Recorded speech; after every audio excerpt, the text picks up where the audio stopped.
არ მიყვარს ფამილიარობა, მით უმეტეს საჯარო ცნობილია ჩვენი პირადის და პროფესიული ურთიერთობები და ეს ის შემთხვევა, როცა მართლა ასევე საჯაროდ ორთავე მხარეს ულოცავ.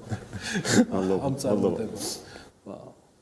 თემების გასაშლელად ძალიან მნიშვნელოვანია საქმიანმა საზოგადოებამ იცოდეს ცოტა მეტად დეტალებში ამ პოზიციამდე მოსვლა რას უკავშირდება, თან რა გადაწყვეტილებებს და ამით დავიწყოთ და მე უკვე გავშალოთ დანარჩენი თემა. გიორგი მიხარია კიდევ ერთხელ შეხვდა, ჩვენ ხშირად შევხვედრივართ ჩვენთან ეთერში, უბრალოდ დღეს პირველად ვხვდებით ამ ლამაზ დარბაზში, უკვე სხვა რანგში ვარ მე წარმოადგენელი, TBC კაპიტალის ერთ-ერთი ყველაზე დიდი საინვესტიციო ბანკის ქვეყანაში, მმართველი დირექტორის რანგში, რაც ძალიან მიხარია და მიამაყება. უნდა ითქვას, რომ ჩემი ურთიერთობა TBC-თან დაიწყო შარშან, ანუ არ დაწყებულა წელს. ჩვენ უკვე დავიწყეთ რამდენიმე პროექტთან მუშაობა 2024 წლიდან. მათ შორის გამოყოფდი ალბათ ორ ძირითად მიმართულებას, რომელშიც მე ჩართული ვიყავი თავიდან. იცი რომ TBC ჯგუფი არის ძალიან ინოვაციური და პრინციპში ძალიან დიდი მოთამაშეა ამ ბაზარზე და ისინი პრინციპში პირველები იყვნენ ქვეყანაში, ვინც ლიცენზირებული აქტივების მმართველი დააფუძნეს. რადგან დაინახეს, რომ დიდი მოთხოვნა იყო უკვე ჩვენ მომხმარებლებში, რომ აქტივების მართვის სერვისი ცნობა ქონოდა. აქედან გამომდინარე, ისინი პირველები იყვნენ, ლიდერები იყვნენ ამ მიმართულებითაც და მე 2024 წელს მთხოვეს, რომ ჩავდგომოთ სათავეში ამ მიმართულების განვითარებას, სადაც საკმაოდ ბევრი წარმატებები ჰქონდა. ჩვენ ვიყავით პირველები, ვინც გაუშვით კერძო კრედიტის სესხი ფონდი საქართველოში, რომელმაც საკმაოდ დიდი წარმატება მოიპოვა და პირველები ვიყავით, ვინც 30 მილიონი დოლარის მოცულობა წარმატებით ავწიეთ ამ პირველ ფონდში, რომელიც დღესდღეობით ისევ აგრძელებს მუშაობას. მეორე ძალიან მნიშვნელოვანი ნაწილი იყო ასევე უზბეკეთის მიმართულება, იცი რომ TBC ჯგუფი საკმაოდ ჩართულია უკვე იმ უზბეკეთში საკმაოდ დიდი მოცულობა გვაქვს ბაზრის აღებაზე და წარმატებლად ვოპერირებთ და ჩვენც ერთ-ერთი მიმართულება იყო რომ პირველი ნაბიჯი იყო საბანკო მიმართულებით განვითარება და შემდეგ უკვე კაპიტალის ბაზრის მიმართულებით განვითარება და მაგაშიც მივიღე ჩემი მონაწილეობა და შარშან საკმაოდ ორი საინტერესო პროექტი გქონდა. აქედან გამომდინარე ერთწლიანი კოლაბორაციის შემდეგ გადაწყვეტილ უკვე სხვა ფორმატში გავგრძელებია TBC-თან ურთიერთობა და თებერვლიდან უკვე გუნდს შემოვერთი როგორც მმართველი დირექტორი. ოთარ, თუ უზბეკეთთან დაკავშირებით რა ხან ბრძანე ზედმიწევნად ბევრი რამ ვიცით საბანკო მიმართულებასთან დაკავშირებით TBC კაპიტალის კონკრეტულ ნაბიჯებზე თუ შეიძლება უზბეკეთის ბაზარზე უფრო მეტი რო გითხრათ. პირველი ნაწილი როგორც თქვი ჯგუფის მიერ იყო რომ საბანკო მიმართულებით შევედით ამ ბაზარზე და შემდეგ უკვე შემდეგი ნაბიჯი იყო ბუნებრივი რომ კაპიტალის ბაზრების განვითარებით წავსულიყავით იქიდან რადგან საკმაოდ დიდი გამოცდილება დაგროვდა გუნდში ძალიან ძლიერი საინვესტიციო ბანკია საქართველოში და ამიტომ ჩავთვალეთ რომ დრო იყო გვეცოდა ჩვენი ძალები ქვეყნის გარეთ. აქ უნდა გამოვყო ორი ძირითადი მნიშვნელობა, რაც წარმატება, რაც ჩვენ მივახციეთ შარშან უკვე, რომ იმ მოკლე ვადაში, რაც ჩვენ დავიწყეთ იქ ოპერირება, ჩვენ შევძელით ორი წარმატებული ბონდების გამოშვება ბაზაზე გავაკეთებია, მათ შორის ერთ-ერთი დაილისტა გუშინ, ჩვენ TBC უზბეკეთს დავეხმარეთ 13 მილიონი დოლარის აწევაში უზბეკურ ბაზარზე. ეს იყო რეალურად უპრეცედენტო შემთხვევა, როცა ქართული საინვესტიციო ბანკი არა მარტო ქვეყანაში, არამედ უკვე ქვეყნის გარეთ, სხვა იურისდიქციაში, სხვა გარემოში შევძელით დავხმარებოდით იქაური იურიდიულ პირს, რომ ბონდები აგვეწია, ეს ბონდები გაიყიდა როგორც ადგილობრივ, ისე საერთაშორისო ინვესტორებს. ამიტომ საკმაოდ კარგი სტარტი იყო და ასევე მინდა ვთქვა, რომ საკმაოდ ისეთი იყო ჩვენთვის ძალიან სიამაყე იყო ის, რომ TBC კაპიტალის გუნდმა ესე მოკლე ვადებში შეძლო ადაპტირება და ამ ტრანზაქციის ბოლომდე გაყავნა, იმიტომ რომ საკმაოდ რთული გზა გავიარეთ. პარალელურად დავინახეთ ის, რომ ქართული რეალობიდან გამომდინარე და იქიდან გამომდინარე, რომ სად არის დღეს ჩვენთან კაპიტალის ბაზარი, საკმაოდ საინტერესო რაღაცების კეთება შეიძლება და უზბეკეთში. და ამიტომ ჩვენ დავიწყეთ მუშაობა იქაურ მარეგულირებელთან. და რაღაც მომენტში გამოვიდა, რომ ჩვენ და TBC კაპიტალი გავხდეთ ჩვენი ქართული ეგრეთ წოდებული ნოუ-ჰაუს ექსპორტიორები, რომ დავიწყეთ ქართული რეალობის მორგება უზბეკურ რეალობაზე.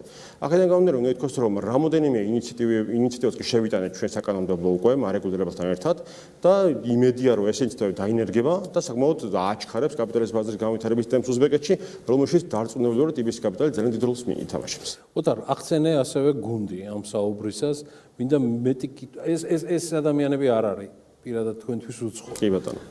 ყველა დონეზე ვინც არიან. დღეს ვისით არის ეს გუნდი წარმოდგენილი და ასევე უზბეკეთიდან გამომდინარე ამ გუნდს უწევს ყველაფრის დაფარვა თუ უზბეკეთში კიდე ცალკე გუნდი მუშაობს. საინვესტიციო ბანკინგი არის გუნდზე დამოკიდებული ბიზნესი. ხოლო ჩვენ მეტი არაფერი ვარ, თორა ჩვენი გუნდი ის ცოდნა რაც დაგროვილია ამ გუნდში და ის გვერდში მდგომა, რაც ამ გუნდის წევრებს შეუძლია ერთმანეთის მიმართ. ხო, ანუ სხვანაირად ეს ბიზნესი არ მუშაობს, არა მარტო საქართველოში, არამედ გლობალურად. ამიტომ TBC კაპიტალში არიან საკმაოდ მაღალი კვალიფიკაციის ექსპერტები, რომელმაც თავის საქმე ძალიან კარგად იციან საქართველოში და ასევე ჩვენ ეს ცოდნა დავტესტეთ უცხოეთშიც და გამოჩნდა რომ რეალურად ჩვენ შეგვიძლია უცხოეთშიც კი მოვტესტოთ ჩვენი ძალები საკმაოდ წარმატებით და მინდა ვთქვა რომ ამ გუნდმა გააგრძელა ოპერირება საქართველოში ძალიან წარმატებით, მაგრამ ასევე შეითავსა ის პროექტები, რომელიც უზბეკეთში მიმდინარეობს.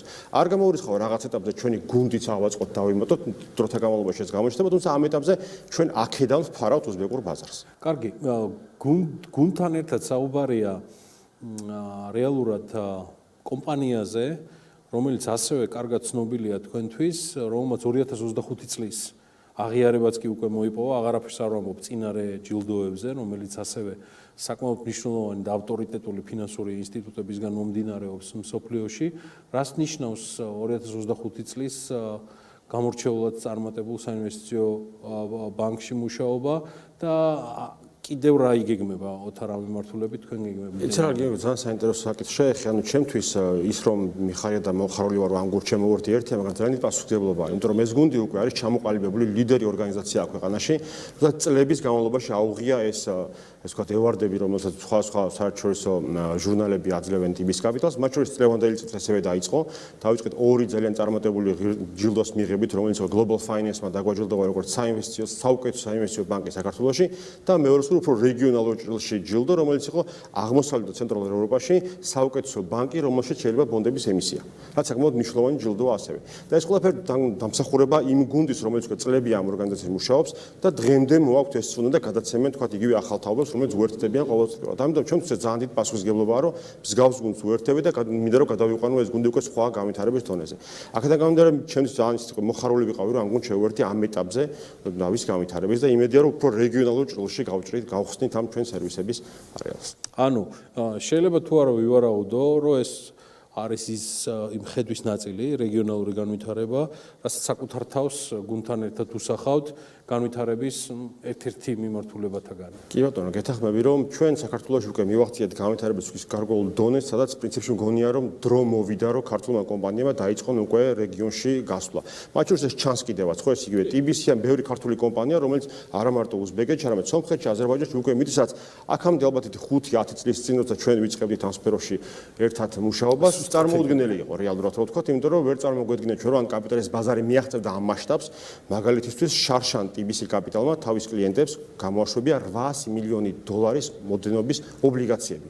რაც ახლა წარმოვიდგინოთ, რომ ჩვენ ვიწყებდით 13-14 წლებში, ნუ საუბარი იყო ერთ-ორ ობლიგაციაზე, ისიც არავის რეალურად არ ესმოდა რა ბაზარი, ამიტომ საკმაოდ დიდ წარმატებას მიაღწია ბაზარმა, ქვეყანამ ამ მსგავსი TBC კაპიტალის მსგავსი ორგანიზაციების დახმარებით და ჩართულობით. აქედან გამომდინარე, რომ მგონია, რომ რაღაც მომენტში ქვეყნის ზრდის ტემპიც ნელდება, იმიტომ რომ უკვე იმ მასშტაბზე გავედით, რომ ყოველ წელს მსგავსი მოცულობის გამოშვება ალბათ გართულდება და ბუნებრივიც არის რაღაც მივახციეთ უკვე რაღაც მოცულობას, რომელიც ყოველ წელს უკვე იტრიალებს, თუმცა უკვე აუცილებელია და საშუალებაც გვაქვს, რომ რეგიონში გავიხედოთ, მათ შორის უზბეკეთი იქნება თუ ნებისმიერ სხვა ქვეყანა, სადაც შეგვიძლია ჩვენი ძალები მოვტესტოთ, რომ მგონია, რომ უკვე იმ დონეზე ვართ ჩვენ, რომ არა მარტო საქართველოს, შემოც სხვაგანაც შეგვიძლია წარმატებით ვიოპერიროთ და მათ შორის იქაც დავიკავოთ ლიდერული პოზიციები. ვახსენეთ გამოწვევები და ნეტა გამოწვევები საქართველოს ფარგლებში ეტეოდეს. ამაზე იმუნიტეტი გამომუშავებული. საინტერესო დრო არის, საინტერესო. ჩვენ თაობას მაინც მინიმუმ, ხო. გლობალური გახდა უკვე ეს ყველაფერი. ამ ვითარებაში სულ უფრო რთული ან შეიძლება დამაჩქარებლად ადაპტირებადი უნდა გახდეს რაღაცა გარკვეული ვითარება. მე მაინტერესებს გამოწვევებით სავსე აი ამ პერიოდში რაიმე კორექციას ხომ არ განიცდის პირადად თქვენიდან გამომდინარე გაზიარებული ისხედვა გუნდის მიმართ, რასაც გეგმავთ და რა არის ამ დროს იმგვარად სასიარულო ამ ვითარებაში, რომ მთავარი თემა, რასაც თქვენი კლიენტების და პარტნიორების კმაყოფილება ქვია ბოლო წლების განმავლობაში დარჩეს ისევ როგორც არის. ანუ TBC-ის შემოერთებამდე მე თქვა ბევრს ფიქრობდი ხო რა უნდა გამეკეთებ, სადაც წავსულიყავი, მაგრამ მთავარი რაც ამოძრავებს TBC და TBC კაპიტალს მათ შორის არის, რომ ჩვენ ვართ კლიენტზე ორიენტირებული ორგანიზაცია. რაც ძალიან მნიშვნელოვანი არის ამ სფეროში განსაკუთრებით.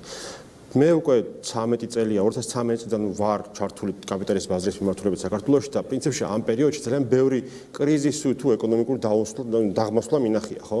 და რაც საერთი პარალელი შემიძლია გავავლო ხოლმე აი ამ პერიოდებში არის, რომ კლიენტმა ყოველთვის უნდა იგზნოს, ეს იქნება კორპორატიული კლიენტი თუ ადგილობრივი ინვესტორი, რომ მის გვერდზე დგას სანდო პარტნიორი. და ეს არ ეხება მხოლოდ ბანკს.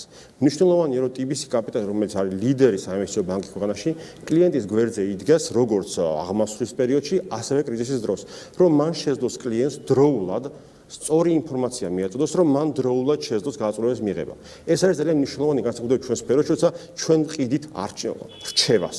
ჩვენ ვყიდით იმას, რომ კლიენტმა დროულად მიიღოს გადაწყვეტილება ინვესტირების, თუ ბიზნესის შემცირების, თუ განვითარების სხვა მიმართულებით, სხვა ბიზნესის ყიდვის, ასე შემდეგ. ამიტომ კვლევები იქნება ეს თუ საინვესტიციო შესაძლებლობები, ეს არის ყველაფერი განპირობებული იმაზე, რომ ჩვენ ვიცნობ ჩვენ კლიენტს და ჩვენი რჩევები თუ სერვისები უნდა იყოს დროული. ეს არის ძალიან მნიშვნელოვანი და დროული და რაც თავარია არ უნდა იყოს ისე რომ როცა სირთულეა რომ ჩვენ ვქრებით პირიქით როცა სირთულეებია როგორც TBC ბანკი ასევე ჩვენც პირიქით ვემუშავებით კლიენტს და ვაგრძელებთ ამ სირთულეების გადალახვაში მხარდაჭერას. წარმატებები ოთარ. დიდი მადლობა.